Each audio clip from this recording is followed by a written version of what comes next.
Why didn't she put it on that night? I'll never know. Hey, Royal Watchers. Buckle up, because today we're diving deep into the jaw-dropping revelations from none other than Princess Diana's older sister, Lady Sarah McCorquodale. At 60, she's finally breaking her silence about all the rumors, from her regrets over introducing Diana to Prince Charles to the dark theories about Diana's tragic death. Was Diana's fate sealed by her own family? Was there really a sinister plot behind that fatal car crash in Paris? Grab your tea, because you won't want to miss a second of this royal scandal breakdown. The Spencer family's secrets, a royal breeding ground for drama. Welcome to the glamorous world of the Spencers, or should I say the royals without crowns. Everyone loves to think Diana was this Cinderella plucked from obscurity to be a princess. But let's get real. The Spencer family was old-school British aristocracy. Think ancient titles, grand estates, and enough family drama to make the Kardashians jealous.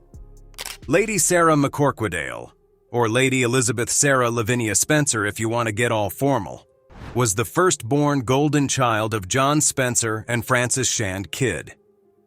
She wasn't just Diana's older sister. She was the older sister, the one everyone expected to be poised, polished, perfect. But guess what? That fancy title didn't spare them from scandal. Their parents' marriage was a hot mess, famously collapsing in a public and vicious divorce in 1969. Picture custody battles, ugly accusations, and emotional fallout that left scars on all four Spencer children. While most aristocratic families pretended to be all stiff upper lip, the Spencers aired their dirty laundry for the entire British elite to whisper about. Sarah, ever the dutiful eldest daughter, tried to hold it all together. But let's be honest, she was stuck playing therapist to her little sisters while their mother ran off and remarried. And who won custody of the kids? Their dad, that's right. In an era when courts usually favored mothers, Earl Spencer won the battle. The result? A childhood spent shuttling between country estates with a new stepmother they despised. Talk about a royal soap opera. And then there's the location. The Spencers weren't just anywhere. Oh no. They lived in Park House, a mansion literally on the Queen's Sandringham estate. Imagine growing up next door to the Windsors, with your grandmothers serving as ladies-in-waiting to the Queen herself. You're practically half royal by default. But that proximity to the throne also meant scrutiny, expectations, pressure, and resentment. Because while Diana became the media's sweetheart, Sarah was always the one in the background, wearing the title but not the crown. Now here's where it gets really juicy. Bombshell alert. Before Charles ever laid eyes on Diana, guess who he was dating? Yep, Lady Sarah herself. That's right, Sarah Spencer and Prince Charles were a thing. A real, actual couple. They went on dates, attended events, and even made headlines. It wasn't some fleeting crush either. It was legit enough that the British press was speculating about an engagement. But Sarah wasn't having it. She famously told Time magazine that she'd never marry Charles, not even if he were the King of England. She said she wasn't in love, and she wasn't about to marry someone she didn't love. Mic drop. Sounds principled, right? But here's the dark twist everyone loves to whisper about. If Charles wasn't good enough for her, why introduce him to Diana? Think about it. She didn't want him. She knew he wasn't right, but she still played matchmaker. She still brought him into her teenage sister's life. Some say it was innocent. Others say it was careless. A few even say it was calculated. That Sarah liked the idea of her sister being queen, even if she didn't want the crown herself. It's the perfect setup for tragedy. A messy aristocratic family, a spotlight they couldn't escape, and a big sister who unwittingly handed her little sister to the wolves. And let's not forget the age gap. Charles was 29 when he met Diana. She was just 16. Would that introduction even happen today without sparking outrage? So when Sarah, at 60, finally speaks out and admits she regrets introducing them, you better believe the world is listening. Because this wasn't just a casual setup. This was the match that lit the fuse on one of the most disastrous royal marriages in history. Next time you see pictures of Diana in that fairy tale wedding gown, remember? The Spencers weren't just witnesses to the drama. They were the original cast. Sisterly betrayal? The matchmaker's regret. Now let's really dig into the heart of this scandal. Because while the world remembers Princess Diana as the beautiful, tragic princess who won hearts across the globe, there's a chapter in her story people love to gloss over. The role her own sister played in setting her up for heartbreak. Lady Sarah Spencer, polished, aristocratic, older, and wiser, wasn't just Diana's sister. She was her guide, her confidant, the big sister who was supposed to protect her from the ruthless world they both inhabited. They grew up side by side in the royal-adjacent playground of Sandringham. They survived their parents' ugly divorce together. They watched their stepmother move in and their lives change forever. Sarah was the one Diana looked up to. She was the older sister who seemed to have it all together. She even had the ear of royalty itself. She dated Charles first.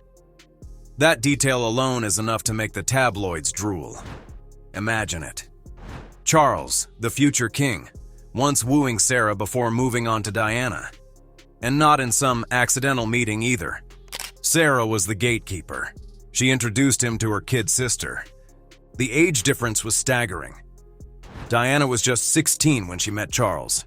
16, still a teenager, still figuring out who she was, still growing up under the shadow of family drama. Meanwhile, Charles was a worldly 29-year-old royal heir with all the expectations of the monarchy on his shoulders. But Sarah brought them together anyway. And here's where the gossip turns from delicious to dark. Because years later, Sarah would admit she regretted it. At 60, she finally owned up to the fact that she wishes she hadn't made that introduction. Why the regret? Maybe she saw the truth before Diana did. Maybe she realized too late that Charles wasn't Prince Charming, but a man in love with someone else. The entire world knows now about Camilla Parker Bowles, Charles's longtime mistress who never really left the picture. But back then, that kind of royal dirt was whispered in drawing rooms, not splashed across tabloids. Did Sarah know about Camilla? Did she understand what she was steering Diana toward? It's the question that haunts the story. Because once Charles set his sights on Diana, everything snowballed. Diana was plucked from relative obscurity and thrust into the harshest spotlight on earth. Their engagement was treated like the second coming of fairy tales. Their wedding was watched by hundreds of millions. And Sarah? She watched her little sister transform from shy teenager to the most famous woman in the world, but also to the loneliest. Sarah may have stayed close through it all. She may have supported Diana behind the scenes, traveling with her, attending events, even acting as her lady-in-waiting on royal tours. But the fact remains, she lit the match that started the fire. People love to debate whether it was betrayal or a terrible accident. Some say Sarah wanted the best for Diana. Others think she just didn't want Charles herself and was happy to pass him off. There's even those who claim Sarah was dazzled by the idea of her sister being queen, seeing it as a way for the Spencers to rise even higher in the social ranks. Whatever the truth, it's painfully clear that Diana was never ready for what came next. And Sarah, she had to live with that for decades. And that's why at 60, when she finally spoke up and said she wished she hadn't introduced them, it made headlines all over again. Because this wasn't some distant royal historian speculating from afar. This was the woman who opened the door to the worst chapter in Diana's life. It's the ultimate big sister regret story. The kind of confession that sounds almost too dramatic to be real. But in the world of the British royals, drama is practically a family tradition. So the next time someone tells you it was all destiny, that Charles and Diana were doomed from the start, remember this: destiny had help. And her name was Lady Sarah Spencer. The fairy tale that was doomed from the start. So let's talk about the royal wedding that fooled the world. People still remember it like it was yesterday. Diana Spencer, the shy young nursery school assistant. walking down the aisle in that massive silk gown with a train so long it needed its own postcode. Prince Charles waiting at the altar looking every bit the regal heir, the world watching with bated breath, convinced they were witnessing history's greatest love story. But if you peeled back the layers of satin and pearls, you'd see the cracks were already there. This was no love match. This was an arrangement, a royal solution to a royal problem. Charles needed a bride who ticked all the boxes. Young, beautiful, aristocratic enough to pass muster with the Windsors, but naive enough not to challenge him. And Diana? She was perfect on paper. She was also heartbreakingly young, 16 when they met, barely 20 when she said "I do." She had no idea what she was walking into. Behind palace walls, Charles was carrying a torch for Camilla Parker Bowles, the married woman who had always had his heart. The royal family didn't want Camilla. She was considered unsuitable, tarnished, not a future queen. So they made Charles find someone else. Enter Diana. She was dazzled, of course. Who wouldn't be? A prince paying attention to her, whispering promises, offering a crown. But love, that was another matter entirely. The engagement was a media circus, the proposal more awkward than romantic. Cameras flashing, reporters barking questions, Charles giving answers that raised eyebrows even then. The public didn't see the red flags. They just saw a fairy tale come true. And the wedding? It was the show of the century. Hundreds of millions watched as Diana became the Princess of Wales. Streets were packed with cheering crowds. Royal carriages rolled through London like something out of a storybook. Except this was a tragedy in the making. Because the palace didn't care about love, it cared about duty, image, tradition. Diana went from carefree girl to royal broodmare overnight. Produce heirs, smile for cameras, hide the misery. Sarah was there for it all. She watched her sister transform under the suffocating expectations of the Windsors. She saw the way Diana's light dimmed as she realized she wasn't just marrying Charles. She was marrying an institution, an ancient machine that didn't care about her feelings. The cracks became chasms quickly. Charles didn't bother to hide his ongoing love for Camilla. Diana felt betrayed, humiliated, trapped in a gilded cage.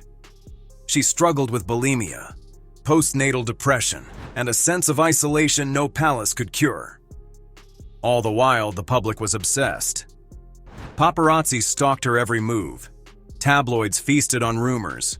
Diana was the people's princess, but behind closed doors she was crumbling. And Sarah, the sister who made the introduction? She had a front row seat to the implosion. Imagine watching your own sister become the most famous woman on earth, and the saddest, knowing that without you, Charles and Diana might never have crossed paths, knowing that you helped write the first chapter of a nightmare your sister couldn't wake up from. Because let's be honest, that wedding wasn't just doomed from the start. It was orchestrated that way. A carefully crafted illusion to save the monarchy's image while sacrificing a young woman's happiness. Diana would eventually call out the betrayal. She confronted Charles. She confronted Camilla. She even confronted the royal family itself. But by then, the damage was done. The fairy tale had rotted from the inside, and the world was watching it fall apart in real time. So the next time someone gushes about the romance of Charles and Diana's wedding, remind them of this. It wasn't a love story. It was a royal transaction. And the cost was Diana's heart. And somewhere in the back of the Grand Cathedral that day, stood Lady Sarah Spencer, watching, knowing, maybe regretting. Because this wasn't just history. This was family. And for Sarah, it would be the mistake she'd spend decades trying to live down. The other woman, the affairs, and the public humiliation. Now let's get to the part that made the monarchy squirm in its gilded chairs. Because once Diana was officially the Princess of Wales, the fairy tale didn't just fade, it curdled. Everyone loves to act shocked that Charles and Camilla had an affair, as if it was some stunning twist in the royal script. But let's be honest, It was the worst-kept secret in Britain. Even the corgis probably knew. Camilla wasn't new. She had always been there. She was the love Charles never let go. Even as Diana was pushed down the aisle in a dress that seemed to swallow her whole, Camilla was in the pews, watching with the kind of cool confidence only the other woman can muster. And Diana, she saw it. She felt it. She wasn't stupid. From the very start, their marriage was haunted. Charles wasn't subtle about where his heart lay. Diana's every attempt to be the perfect princess was met with cold indifference, snide comments, and the kind of emotional distance that can break even the strongest spirit. But this wasn't just a marital spat behind palace doors. This was a spectacle, because the British press smelled blood in the water. Diana's pain became their profit. Her tearful glances, her awkward smiles, her pointed barbs in interviews. It was all front-page gold. And Charles? He wasn't exactly discreet either.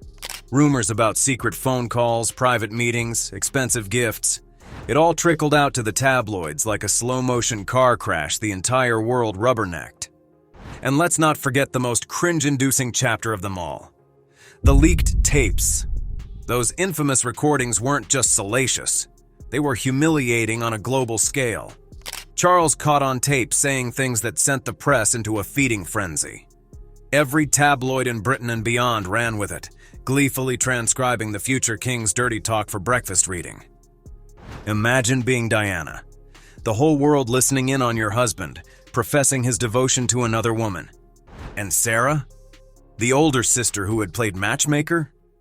She was forced to watch her little sister be dragged through the mud day after day. But the humiliation didn't stop there. Diana wasn't some passive victim. She fought back. She gave as good as she got. She found her own distractions, her own rumored lovers, her own secret confessions. One royal riding instructor suddenly found himself the center of scandalous speculation. Tabloids printed his face next to Prince Harry's, pointing out supposed resemblances in the cruelest way possible. Every move Diana made was scrutinized, dissected, mocked. Her struggle with bulimia became public knowledge, not as a call for compassion, but as tabloid fodder. Meanwhile, the royal family acted like everything was fine, stiff upper lip, business as usual. The Queen was reportedly horrified by the bad press, but seemed more concerned about the crown's reputation than the well-being of the woman they'd thrown to the wolves. It was a circus. And through it all, Sarah was there, watching, supporting, powerless to stop it. She may have stayed out of the headlines, but she wasn't absent. She accompanied Diana on trips. She acted as a lady-in-waiting. She helped with the children. She watched as the media devoured her sister alive while Charles continued his love affair with Camilla in barely concealed defiance. It's the stuff of tabloid legend for a reason. Because it wasn't just a marriage falling apart. It was a public spectacle that exposed the hypocrisy, the coldness, and the utter ruthlessness of the institution Diana married into. And let's not sugarcoat it. The monarchy wanted Diana to keep quiet, smile pretty, shake hands, produce heirs, accept her humiliation. But Diana wasn't that kind of woman. She refused to stay silent. She aired the dirty laundry. She exposed the cold heart of the Windsor machine. She gave interviews that made the palace staff gasp. She confronted Camilla in person, demanding the truth. She fought back in the only way she could, by telling the world exactly what they were trying to hide. Sarah knew all of this. She was on the inside. She saw the tears behind closed doors, the fights, the fear, the depression. And maybe, just maybe, that's the real reason she carries that guilt to this day. Because she didn't just introduce her sister to a man. She introduced her to a system that was ready to destroy her for daring to be human. It wasn't just an affair. It was a public humiliation that defined Diana's life and death. And it was the moment the fairy tale turned into a royal horror story. Sister, confidant, or silent accomplice. Here's where the royal drama takes an even darker, more personal turn. Because for all the blame we throw at the Windsors, the press, and even Charles himself, there's another player in this tragedy people love to debate about. Lady Sarah Spencer, the older sister, the original gatekeeper, the woman who knew Charles before Diana ever did. It's the ultimate question that haunts this entire saga. Was Sarah the loyal sister who tried to help Diana navigate the snake pit of royal life? Or was she the silent accomplice who stood by, watching the train wreck she helped set in motion? Let's not forget that Sarah and Diana were close in ways only sisters can be. They survived their parents' catastrophic divorce together. They lived through their father winning custody in an era when that was scandalous on its own. They shared childhood bedrooms in grand but cold country estates. They knew all the family secrets, the heartbreaks, the resentments. And when Diana was plucked from normality and thrust into the royal spotlight, Sarah didn't just vanish. She was right there. She didn't just attend the wedding as a beaming bridesmaid. She was part of the royal machine, acting as lady-in-waiting, traveling with Diana on official trips, being there for the Commonwealth tours, the charity visits, the hospital appearances. But here's the problem. Being there doesn't always mean helping. Because while Sarah saw it all, the distant husband, the controlling courtiers, the brutal press coverage, she was also part of the system that told Diana to keep quiet and smile. She was an insider. She was someone the palace could rely on to maintain appearances. Imagine the awkward conversations they must have had. Diana pouring her heart out about Charles's infidelity, the endless calls with Camilla, the cruel dismissals, the sense of entrapment. What did Sarah say in those moments? Was she honest? Did she tell her sister to fight back? Or did she say what every royal insider seemed to say? Grit your teeth and get on with it. People love to romanticize the idea of the loyal sister by her side. But real life is rarely that clean. Sarah had her own place in the royal world to protect. She had her own status, her own reputation. She couldn't just blow the whistle without burning every bridge she had. And maybe she knew it. Maybe that's why she stayed so quiet for so long. Because make no mistake, Sarah was no fool. She knew Charles. She had dated him. She had seen the red flags. She had even publicly dismissed the idea of marrying him herself, supposedly because she didn't love him. So why didn't she warn Diana off more strongly? Why didn't she do everything in her power to stop the wedding once it became clear what Charles was really like? That's the question that makes people's skin crawl. Some say Sarah was trying to protect her sister the only way she knew how. That once the engagement was announced, there was no way out. So the only option was to help Diana survive. Others say she was complicit, that she knew exactly what Charles was like and was content to let Diana step into the trap because it elevated the family's status. It's the sort of moral gray area that defines royal history.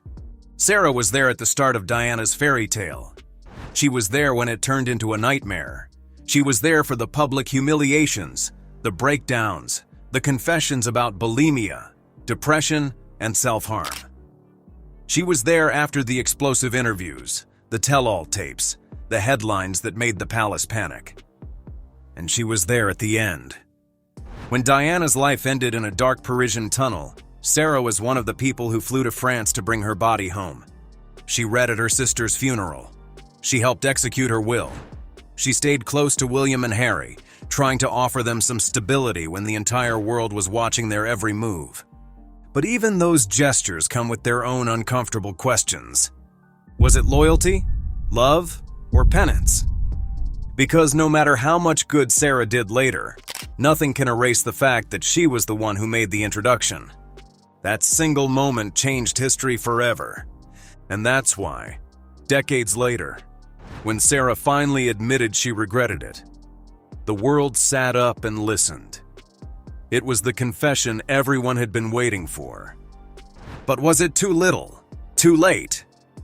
Because Diana is gone, and the story is written, and the guilt is something Sarah has to live with for the rest of her life. And that's the story. One introduction, countless scandals, and a tragedy that still makes headlines decades later.